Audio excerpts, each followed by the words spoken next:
Assalamualaikum warahmatullahi wabarakatuh. Nama saya Muhammad Fuzaki Al-Habibi. Nomor induk mahasiswa 931202019. Di sini saya akan mereview makalah dari kelompok 2 yang judulnya Batas Larangan dan Hiyal pada Lembaga Keuangan Syariah. Di makalah ini isinya yaitu batas larangan pada lembaga keuangan syariah dan hiyal pada lembaga keuangan syariah. Di sini sebagai lembaga keuangan syariah, sebenarnya sistem yang diberlakukan harus sesuai dengan syariat. Yang pertama contohnya riba. Riba secara bahasa bermakna tumbuh atau membesar, bertambah banyak, sedangkan secara istilah riba berarti pengambilan tambahan dari harta pokok atau modal secara batil. Riba adalah hal yang terlarang, yang Allah melarang praktik riba sebagai termasuk dalam Quran surat Al-Baqarah ayat 278 sampai 279, yang artinya Allah memberikan ancaman perang bagi pelaku riba adalah memerangi mereka dengan cara memasukkan ke dalam neraka. Sedangkan Rasulullah memerangi dengan menghanguskan pedang atau neraka. Artinya riba sangat dibenci oleh Allah dan Rasul.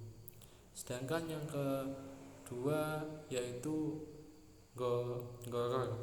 Gharar secara bahasa dapat diartikan sebagai bahaya atau resiko.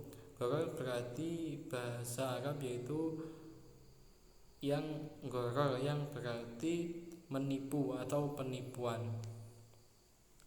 Jadi penipuan itu adalah hal yang terlarang dan hal yang tidak disukai oleh Allah. Bentuknya penipuan yaitu menukarkan sesuatu benda pada pihak lain dengan adanya unsur yang tidak diketahui atau tersembunyi, yang bertujuan untuk merugikan atau membahayakan orang lain. Apabila gharar dikaitkan dengan ketentuan syarat sah perjanjian sebagai diatur pada pasal 1320 Kitab Undang-Undang Hukum Acara Perdata. Ketika perjanjian atau akad tersebut mengandung gharar, maka perjanjian atau akad tersebut batal demi hukum.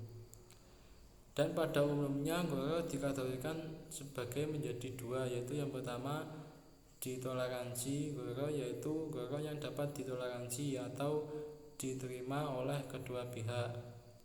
Dan yang kedua yaitu haubal atau simpatinya, termasuk talbiyah atau qayyim, yang menafsirkan ketidakmampuan penjual untuk menyampaikan pokok pembicaraan. Dan yang ketiga yaitu mansir. Mansir itu secara bahasa maknanya judi atau judi. Secara umum mengundi nasib dan setiap kegiatan yang sifatnya untung-untungan. Perspektif atau perjudian adalah suatu permainan yang menempatkan salah satu pihak harus menanggung beban pihak, yaitu pihak lain, akibat permainan tersebut. Setiap permainan atau pertandingan, baik yang terbentuk game atau skill, harus menghindari kejadian-kejadian, yakni kondisi yang menempatkan salah satu beberapa permainan harus menanggung beban pemain yang lain. Dan kata maksir judi terlarang dalam syariat Islam, baik dari Al-Quran, As-Sunnah, dan Ijma'. Sehingga dalam kontrak muamalah bisnis perdagangan syariah maupun bentuk transaksi ekonomi lainnya tidak diperbolehkan ada unsur maisir di dalam keharaman berjudi. Sangat jelas dalam Al-Quran Allah berfirman, wahai orang-orang yang beriman, sesungguhnya meminum khamar, bermain judi, menyembah berhala, mengundi nasib dengan panah, termasuk perbuatan setan. Dan maka jauhilah perbuatan-perbuatan itu agar kamu beruntung. Salah satu sisi dilarang maisir karena merupakan usaha untung-untungan yang ditekankan pada unsur spekulasi yang orisinal, tidak logis dan tidak berdasar. Yang selanjutnya itu hilal. Apa sih hilal itu? Hilal pada lembaga keuangan syariah. Hilal menurut konsep hiyat dalam lembaga keuangan syariah, kata hilal adalah bentuk spiritual atau al-hilal yang berarti satu tipu daya, kecerdikan, muslihat atau alasan yang dicari untuk melepas diri dari sesuatu beban atau tanggung jawab.